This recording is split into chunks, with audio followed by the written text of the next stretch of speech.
আসসালামু আলাইকুম। Sky by present school of the ডেতে সকলকে আমন্ত্রণ। মিকেল মেরিনো আবারও সাবস্টিটিউট প্লেয়ার হিসেবে গোল করলেন। এই নিয়ে 53টা গোল আসলো সাবস্টিটিউট প্লেয়ারদের কাছ থেকে এই বিশ্বকাপে।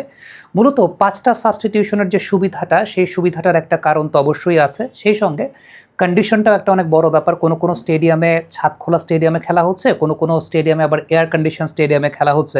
তবে ডিফেন্ডাররা যখন ক্লান্ত হয়ে যাচ্ছেন তখন এরকম ইম্প্যাক্ট সাবগুলো কিন্তু অনেক গুরুত্বপূর্ণ ভূমিকা রাখছে বিশ্বকাপে, যেখানে 53টা গোল এখন পর্যন্ত এসেছে। মিকেল মেরিনোকে নিয়ে আলাদা করে কথা বলতে চাই। মূলত তিনি যে গোলটা করেছেন সেটা কিন্তু রিবাউন্ডে গোলটা করেছেন, এবং this is wire he is very dangerous. তিনি একজন সেন্ট্রাল অ্যাটাকিং মিডফিল্ডার হওয়া সত্ত্বেও অপোনেন্টের পেনাল্টি এরিয়ার ভেতরে ঢুকে পড়ে তিনি গোল করতে পারেন। এটা তার একটা অনবদ্য বৈশিষ্ট্যের জায়গা। এর আগের দিনও পর্তুগালের সঙ্গে আমরা দেখেছিলাম তিনি এইভাবেই কিন্তু গোল করেছিলেন একদম লাস্ট মিনিটে। ব্যাক টু ব্যাক 2টা ম্যাচে একেবারে লাস্টের দিকে গিয়ে মিকেল মেরিনো এরকমভাবে গোল করে স্পেনকে কিন্তু পরবর্তী রাউন্ডে তুললেন, এবং সেমিফাইনাল ম্যাচে এখন স্পেন এবং ফ্রান্স মুখোমুখি হবে।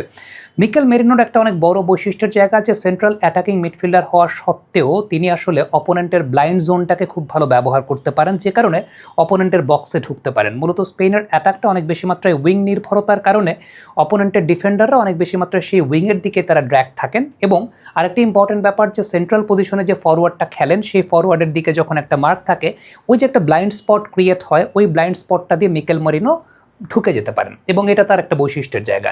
চায়না থেকে নিজের ব্যবসায়িক পণ্য সোর্সিং বা শিপিং করুন 10 বছরের অভিজ্ঞতা সম্পন্ন স্কাই বাইয়ের মাধ্যমে। দ্বিতীয়ত যে বিষয়টা, সেটা হচ্ছে তার অ্যান্টিসিপেশন, মানে সেকেন্ড বলটা কোথায় আসতে পারে এবং সেই সঙ্গে রিবাউন্ড হলে সেই বলটা কোথায় যেতে পারে, এই পজিশনিং সেন্সটা মিকেল মেরিনোর খুব ভালো আছে, যেটা অ্যাপ্লাই করেই তিনি আসলে মূলত গোলগুলো করে থাকেন। আপনি যদি মনে করে থাকেন, এর আগের ইউরোতে আমরা দেখেছিলাম 119 মিনিটে খুব সম্ভবত জার্মানির এগেনস্টেও তিনি আরেকটা গোল করেছিলেন বক্সের ভেতর থেকে। সেটাও কিন্তু একটা অনেক বড় তার ইম্প্যাক্ট সাব হিসেবে কার্যকারিতার জায়গা। আরেকটা জায়গায় বলবো, সেটা হচ্ছে এই বিশ্বকাপে যদিও এখন পর্যন্ত আমরা দেখি নাই, তিনি হেডে কিন্তু অনেক স্ট্রং। আর্সেনালের হয়ে হেডে তিনি গোল করে থাকেন। ইভেন স্পেনের হয়ে এখন পর্যন্ত তিনি যতগুলো গোল করেছেন তার মধ্যে হেডে কিন্তু বেশ কিছু গোল তিনি করেছেন। আমি যদি ইউরোর সেই ম্যাচটা চিন্তা করি, সেখানেও হেডেই তার গোল করা। যদি এই বিশ্বকাপে এখনও হেডে তিনি গোল করেন নাই, তবে প্রয়োজন অনুযায়ী যদি ফ্রান্সের সঙ্গে ম্যাচে প্রয়োজন পড়ে, হয়তোবা হেডেও তার কাছ থেকে গোল দেখা যেতে পারে। লম্বা প্লেয়ার, 6 ফুট 2-3 ইঞ্চির উপরে লম্বা। সো মিকেল মেরিনোর এই হাইট অ্যাডভান্টেজ এবং বক্সের ভেতরে ঢুকে যাওয়ার যে জায়গাটা, এখানে ব্লাইন্ড স্পট ব্যবহার করতে পারে এবং অ্যান্টিসিপেশন ফর দ্য সেকেন্ড বল, এটাই তাকে আসলে অনন্য করে তুলেছে।